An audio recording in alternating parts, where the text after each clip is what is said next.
प्यारे दोस्तों नमस्ते। आइए हम सुनते हैं शिव जी और कृष्ण भगवान की एक अनोखी कहानी।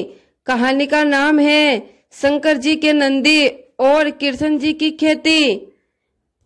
तो कहानी को पूरा जरूर सुने। एक बार भगवान शंकर तपस्या से उठे तो माता पार्वती उनके पास आई और बोली, स्वामी जी आप सारा दिन पर्वत पर बैठे रहते हो और मैं सारा दिन घर का काम काज करती हूँ, भूखी प्यासी बैठी रहती हूँ। आप कुछ कमाते नहीं, मैं क्या खाऊं और बच्चों को क्या खिलाऊं? आपने कभी ध्यान भी दिया है कि परिवार कैसे चलता है? माता पार्वती की बातें भगवान शंकर ध्यान से सुन रहे थे। मैया पार्वती बोली, आप मेरी एक बात मानोगे स्वामी जी? ये बात सुनकर शिव जी बोले, मैंने आपके साथ साथ फेरे लेते समय सातों वचन निभाने का वादा भी किया था। तुम कहो तो मैं तुम्हारी बात अवश्य मानूंगा। ये बात सुनकर माता पार्वती बोली, तो ठीक है, आप वृंदावन चले जाओ। एक तो आपका अपना नंदी बैल है ही और एक बैल आप वहाँ कन्हैया से मांग लेना। कन्हैया के खेत हैं, आप वहाँ पर खेती करना और जो फसल उगे उसे आप यहाँ ले आना। कुछ तो अपना काम चलेगा, लेकिन एक बात याद रहे स्वामी जी, आप वृंदावन जाकर कन्हैया से ये कहना कि आप खेती ऊपर की लोगे और नीचे का हिस्सा कन्हैया को देना। ये बात सुनकर शिव जी बोले, ठीक है माता पार्वती, मैं अभी नंदी बैल पर बैठकर वृंदावन में जाता हूँ। इसके बाद भगवान शंकर अपने नंदी बैल पर बैठकर शिव जी अपने नंदी बैल पर बैठकर कन्हैया जी के पास जाने लगे। तो रास्ते में नंदी बैल शिव जी से बोला, प्रभु हम जा तो रहे हैं, लेकिन ये कन्हैया बहुत चालाक हैं, बहुत तेज हैं। यह बात सुनकर शिव जी बोले, कोई बात नहीं, जो होगा देखा जाएगा।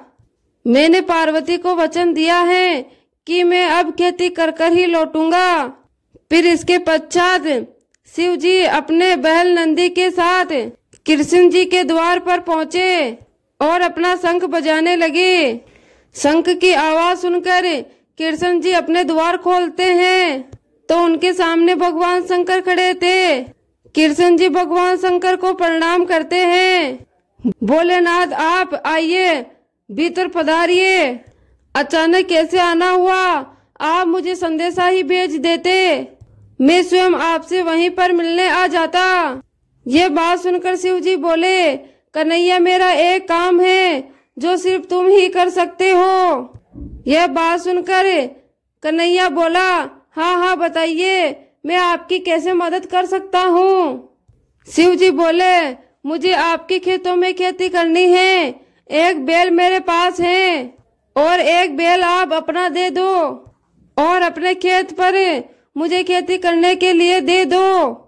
उतने में माता यशोदा भी निकल के आ जाती हैं। कन्हैया यशोदा से बोलते हैं, क्यों मैया आपका क्या विचार है? भगवान शंकर अपने खेतों में खेती करना चाहते हैं।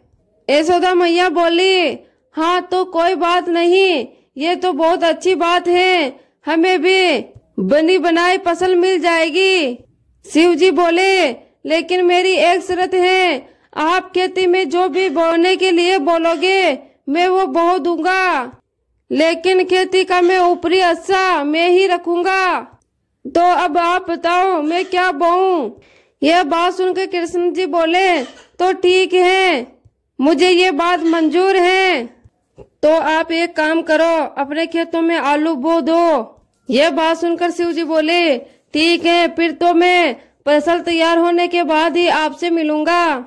इसके बाद शिव जी बैलों को लेकर खेती करने चले गए। उन्होंने खूब मेहनत की और आलू भी उगाए।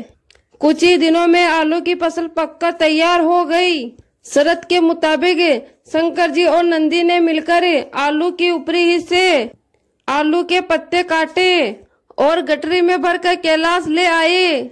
शंकर जी ने बहुत ही खुशी से माता पार्वती को वो गठरी हाथ में दी पार्वती मैया ने जब वो गठरी को खोल कर देखा तो वो हैरान हो गई। उस गठरी में तो पत्ते ही पत्ते थे। माता पार्वती बोली, प्रभु आप ये क्या उठा लाए हो? खेती कहाँ है जो आपने की थी? शिव जी बोले, पार्वती मैंने तो वैसा ही किया जैसे तुमने कहा था। मैंने ऊपर की खेती का हिस्सा लिया और कैलाश लौट आया। यह बात सुनकर माता पार्वती बोली, मुझे कुछ नहीं पता स्वामी, अब मैं इन पत्तों का क्या करूं? ये पत्ते किसी भी काम के नहीं हैं। अब आप दोबारा जाओ और दोबारा खेती करके आओ, और हाँ, अब की बार नीचे की खेती का हिस्सा मांगना। एक बार फिर से भगवान शंकर नंदी के साथ वृंदावन जाने लगे। रास्ते में नंदी ने शिव जी को फिर समझाया कि कान्हा बहुत चतुर है, तो आप इस बार भी सावधान रहना। शिव जी ने फिर से वही बात कही, जो होगा देखा जाएगा। वृंदावन पहुंचकर शिव जी ने कन्हैया से कहा, कन्हैया मुझे एक बार फिर से आपकी खेती और आपके बैल चाहिए। मुझे एक बार फिर से खेती करनी है, पर इस बार शर्त यह है कि मैं खेती नीचे की लूंगा, ऊपर की आप रखना। आप बताओ मैं क्या बो दूं? कन्हैया बोला, ठीक है फिर आप बाजरा बो दो। कृष्ण जी के कहने पर शंकर जी ने बाजरा बो दिया और खेती भी की, और साथ में खेती की अच्छे से रखवाली भी की, और कुछ ही समय में बहुत अच्छी बाजरे की फसल उगाई। शंकर जी बाजरे की निचली डंडियां तोड़कर कैलाश पर्वत ले गए, और ऊपर का बाजरा सारा कृष्ण जी और यशोदा मैया अपने घर ले गए। कैलाश पहुंचकर जब शंकर जी ने माता पार्वती को बाजरे की निचली डंडियों से भरी कटरी दी तो माता पार्वती उनको देखकर फिर से क्रोधित हो गई। अरे आप ये क्या ले आए? ये तो घास फूस है, मैं इनका क्या करूंगी? इनमें बाजरे के दाने कहाँ हैं? यह बात सुनकर शिव जी बोले, पार्वती तूने ही तो कहा था कि मैं नीचे की खेती ले आऊं, इसलिए ऊपर की खेती मैंने कन्हैया को दे दी। यह बात सुनकर मैया पार्वती बोली, मुझे कुछ नहीं पता, मैं क्या खाऊं और क्या खिलाऊं? और आप एक बार फिर से जाओ और कन्हैया को कहना कि ऊपर और नीचे की खेती दोनों आप ही रखोगे। ठीक है पार्वती, जैसे तुम कहो, मैं फिर से जाता हूँ, चलो नंदी। शंकर जी कन्हैया के द्वार पर पहुँचे और उनसे फिर से खेती करने के लिए कहा। कन्हैया इस बार ऊपर और नीचे की खेती दोनों मैं ही लूंगा, बताओ मुझे क्या बोना है? ये बात सुनकर कान्हा बोला, ठीक है, इसमें मुझे कोई आपत्ति नहीं, आप इस बार मक्का बोलो। इस बार आप ऊपर और नीचे की खेती ले लेना, और जो बचेगा वो मैं रख लूंगा। शंकर जी फिर खूब मेहनत करके खेती करने लगे। कुछ ही समय में मक्का की बहुत अच्छी फसल उगाई। कृष्ण जी अपनी यशोदा मैया के साथ मिलकर बीज का हिस्सा यानी कि मक्का को तोड़कर अपने घर ले आए। ऊपर और नीचे की फसल भगवान शंकर अपने कैलाश लेकर लौट गए। इस बार नंदी और भगवान शंकर बहुत ही खुश थे कि इस बार ऊपर और नीचे दोनों की खेती देखकर मैया पार्वती बहुत ही खुश होंगी। और जैसे ही उन्होंने माता पार्वती को खेती की गठरी हाथ में सौंपी, जिसे देखकर माता पार्वती अपना सिर पकड़कर बैठ गई। अरे ऊपर और नीचे की फसल तो ले आए, लेकिन इसका भुट्टा कहाँ है? शिव जी बोले, मैया तुमने ही तो कहा था कि ऊपर और नीचे की खेती लेकर आओ, इसलिए मैं ऊपर और नीचे की खेती ही तो लेकर आया हूँ। अब मैं बोला बाला, जैसा तूने कहा मैंने वैसा ही किया। तभी कृष्ण जी आते हैं। माँ पार्वती भोलेनाथ उचित कह रहे हैं। तभी तो भगत इन्हें भोले बाबा कहते हैं। भोलेनाथ तो भाव के भूखे हैं। जो भी भक्त इन्हें सच्चे मन से अर्पित करता है, उन्हें ये प्रसन्न हो जाते हैं।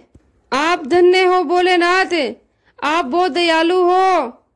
माँ पार्वती भगवान शंकर द्वारा की गई खेती की फसल में ले आया हूँ, आप इसे स्वीकार कीजिए। माँ पार्वती देखती हैं कि भगवान शंकर ने तो बहुत ही बढ़िया खेती करके आलू, बाजरा और मक्का उगाया था। वो खुशियों से फूली नहीं समाती।